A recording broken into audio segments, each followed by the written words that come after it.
Olhar para 2025, em primeiro lugar, talvez fosse necessário dizer que é um ano de recuperação e resiliência para a nossa economia.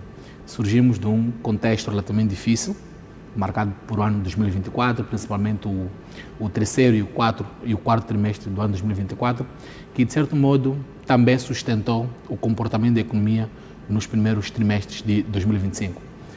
Quando olhamos para o principal indicador macroeconômico da nossa economia, vemos que o país esteve praticamente em recessão técnica no ano 2025, onde o primeiro trimestre o país registrou um crescimento negativo de 3,92%, no segundo trimestre igualmente também registrou um crescimento negativo na ordem de 0,9% e no terceiro também um crescimento negativo de 0,8%. Então, dois trimestres sucessivos de recessão, podemos considerar que estamos realmente em uma situação de recessão técnica.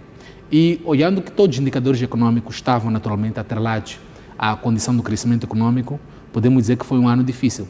Podemos começar mesmo olhando para as receitas fiscais e o nível de despesas que estavam programadas, alicerçadas, naturalmente, as receitas que o Estado iria cobrar, advindas do crescimento da economia, que em muito disso não se conseguiu consentir, e não se consentindo o adver das receitas, naturalmente que isso teve algumas implicações no êxito das despesas públicas e na presença do Estado para a população, na componente de prestação de serviços.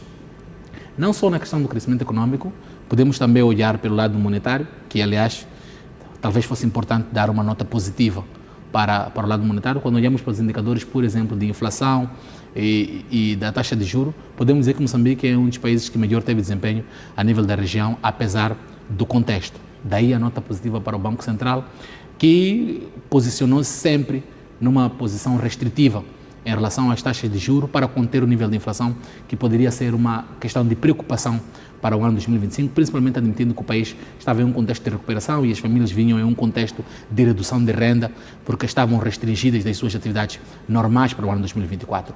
Agora, este efeito da política monetária restritiva, que teve naturalmente um comportamento positivo sobre a inflação, tem suas implicações negativas também na economia real, que talvez podem, em parte, explicar o comportamento do crescimento econômico, além da questão das manifestações e dos outros fatores que contribuíram negativamente para a nossa economia. É que o aumento das taxas de juros para controlar a inflação tem implicações naturalmente para o crescimento econômico.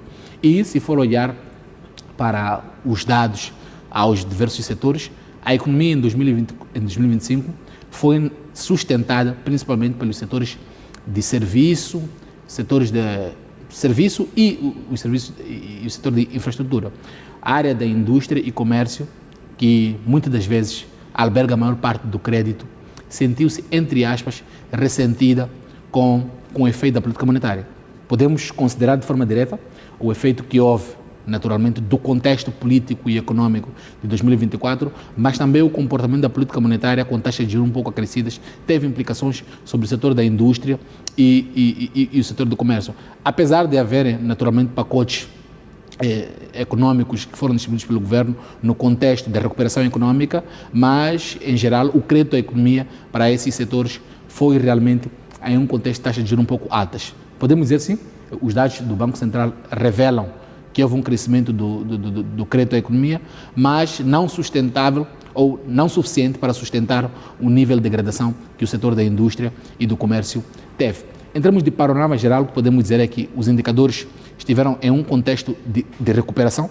Se pudéssemos olhar para um termo, para apelidar ao ano 2025, em termos de economia, poderíamos dizer que seria de recuperação e de resiliência. A economia moçambicana, pelo contexto e as condições que estavam marcados para o ano 2024, a questão da transição do governo e os outros elementos, haviam condições suficientes para haver ruptura da nossa economia. Agora, há outras questões também negativas que podem ser apontadas para o lado monetário, e uma delas é a questão do acesso a divisas, que vemos nos ressentindo desde o ano 2023, mas que atingiram o pico no início de 2025, porque o contexto das manifestações cria dois movimentos. Primeiro, o tecido produtivo deixa de produzir e, deixando de produzir, em parte, reduzem as exportações para fora, implicando a redução da entrada de divisas. Mas também há um movimento interno bastante agressivo dos empresários de retirada de seus capitais por entenderem que o país estava em um contexto de instabilidade. Essas incertezas contribuíram para que houvesse maior pressão sobre o mercado de divisas na tentativa de retirada desses recursos dos seus capitais de Moçambique para fora em busca de mercados mais estáveis. O que podemos dizer mesmo do ano 2025 é deste contexto de resiliência e de tentativa de reconstrução dos últimos 4 trimestres, mas naturalmente sempre em um contexto de incertezas macroeconômicas. Como fiz referência no início, o país ou a economia teve recessão no primeiro, no segundo e no terceiro trimestre. Esses são dados públicos. Ainda não podemos dizer alguma coisa sobre o quarto trimestre. É nos habitual que a economia no quarto trimestre seja mais aquecida, naturalmente, pelas festas, mas também pela pressão do governo e dos outros atores privados, em que eles tendem a atender com os seus objetivos anuais e tendem, naturalmente, a aquecer cada vez mais a economia. Mas não acredito que o aquecimento da economia do terceiro trimestre seja suficiente para compensar a recessão técnica que o país sofreu nos primeiros 3 trimestres.